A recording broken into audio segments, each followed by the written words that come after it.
I'm constantly thinking about like, how do I do this more as a way to express my own divinity and for others to hopefully be able to see that divinity in and through me as a reflection of the divinity within themselves. Hello and welcome. My name is Puja Singh. You can call me Puja and my pronouns are they, them. I'm really excited to be sharing this video today because bhakti yoga is such a huge part of my life and has been for a long time. And I've also really kind of just been looking at it, examining it in a different way recently, and kind of questioning, like, what is it to me, and what is it in my life? What does it do for me? What do I do for it? Just all the things, because again, the path of bhakti is the path that I've been on, I would say, my entire life, even before I realized I was on the path of bhakti, or before I ever named that I was on the path of bhakti. And bhakti is devotion. Bhakti is one of the four main paths of yoga, and it is the path of devotion. And there are different practices within the bhakti tradition, some of the more common ones being like tending to an altar, also music in yoga, the practice of devotional singing and playing devotional music is a huge part of the bhakti tradition, and I would say probably the most well-known part of the bhakti tradition. And as kirtan has kind of become more and more popular in the West, I think there's been a lot of kind of erasure of South Asian kirtan and South Asian people in the diaspora who are sometimes either excluded from kirtan or just choose not to be a part of like the Western kirtan scene because it feels appropriative in some ways. So I just wanted to talk a little bit about, I guess, first starting off with just the path of bhakti is a path of love. It's a path of seeing the divine in everything. I actually just heard a story about how whatever a person is wearing, their dog, their pet, always knows them. So, for example, my little pupper Tagore, like, I wear all different kinds of things all the time, and he always knows who I am. He always, will come right up to me and treat me the same no matter what I'm wearing. So in the same way, can we know the divine no matter what clothing they're in, no matter what form they've taken? The divine is the divine, and in the tradition of bhakti, we believe that everything is divine. So how can we practice that more in our own lives? How can we see the divine in everything? For example, when making an altar, people from all different traditions make altars. So again, this could really apply to anyone, but specifically speaking in the bhakti tradition of yoga, you may put certain deities on your altar that you really resonate with, or your gurus, your teachers. I also love to put flowers on my altar. That's like a really big thing, is showing, expressing, appreciating beauty. This is a big part of the bhakti tradition as well. So again, even when you're setting up your altar, like taking care of it, and really the way that, if you were setting up an altar for the person that you love, like, I assume you would do that with care, and you would put your love into it, and you would make sure that everything was like just right, just how you wanted it. You just, take care of it really well. So in the same way, even more so, can we express that love for the divine? Also, just in general, I think aesthetics are such a big part of bhakti. Getting dressed up, wearing nice clothes, whatever that means to you. It doesn't have to be anything in particular. But, when you're going to temple or church, or you're going somewhere sacred, you want to, you bathe and you put on your nice clothes and you groom yourself well. And, again, you want to present yourself in this way, that you want to show your love and express your love through your own beauty, because again, it's recognizing the divine within yourself as well. So that's a part of bhakti that really I just love so much. And I think I'm constantly thinking about that, because I love fashion and style and makeup and like the ability for people to express themselves in this physical kind of way. So I'm constantly thinking about like, how do I do this more as a way to express my own divinity, and for others to hopefully be able to see that divinity in and through me as a reflection of the divinity within themselves. Another big part of the bhakti tradition, which is one of my favorite parts, is music and devotional singing, devotional chanting, devotional music. And devotional music is such a beautiful way to express bhakti, to express love, to express longing, to express any kind of emotion, really, actually. And I think that's one of the beauties about bhakti and about kirtan, is that it's a way to express things that maybe we can't express in other ways. And something else I really love about kirtan and just devotional music in general, many cultures have devotional music, so I'm speaking more about kirtan from the bhakti tradition in South Asia, or from South Asia.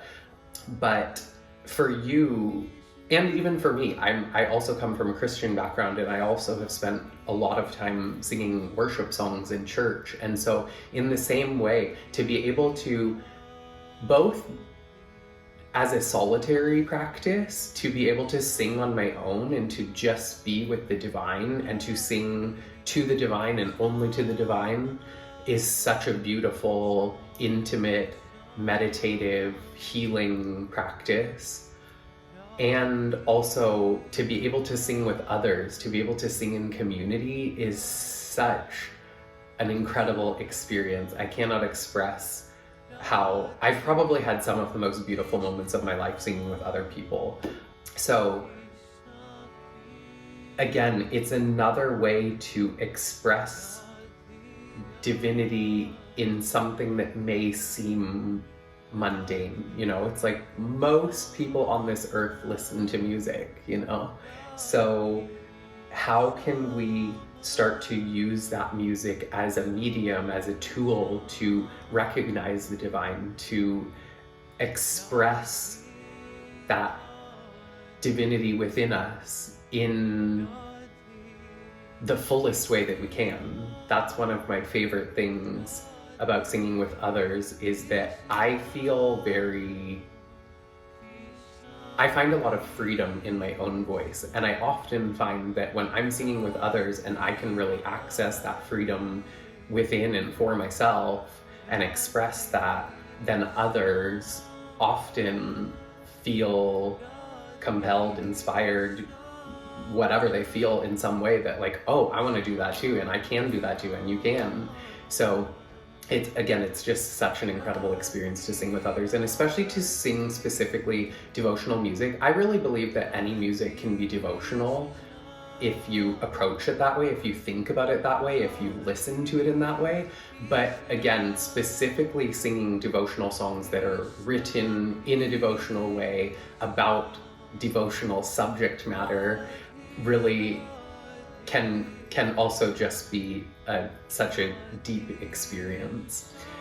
So bhakti is also often said to be one of the easiest or kind of most accessible paths, because it's not about flexibility and strength in your body. It's not about a physical practice using your body, although that can play into it too. You can express your bhakti or devotion through an asana practice as well. And I think that's actually such a beautiful way to approach asana, because often yoga asana practice can be so devoid of a deeper experience or deeper meaning, because some people just do it as a physical practice. But I think when you can start to incorporate that devotional aspect into it, that's one thing that can start to really open it up so much too. Also, bhakti is a beautiful path because it works really well with other paths, with the jnana yoga tradition, for example, the tradition of wisdom, of studying scripture and deepening into this knowledge and this wisdom that has been explored and expounded by so many people over many hundreds of years. So again, with the jnana practice, to incorporate devotion into that, to be able to study a scripture and then to be able to chant it or sing it and bring it to life in a different way with music, if and when that's appropriate. And so I think bhakti can be a really beautiful entry point into yoga as well.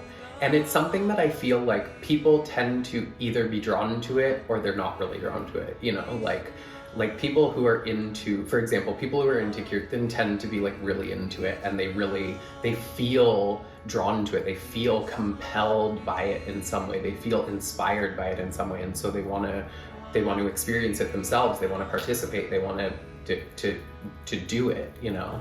And again, that can often lead people into other parts of yoga, into breath work, doing pranayama, doing asana, doing the physical postures, doing studying scripture, having like exploring jnana. Another thing about bhakti yoga that I love so much and that has always really resonated with me is that the tradition of bhakti really came about as a rebellion, as a way to reclaim an individual connection with the divine. At the time when the movement came out in South India, God, or the divine, was very much gatekept by Brahmin priests and by high caste people. So the bhakti tradition came about as a rebellion to that, to say that we can all have an individual connection to the divine, and we don't need to go through some other person to reach the divine, to access the divine.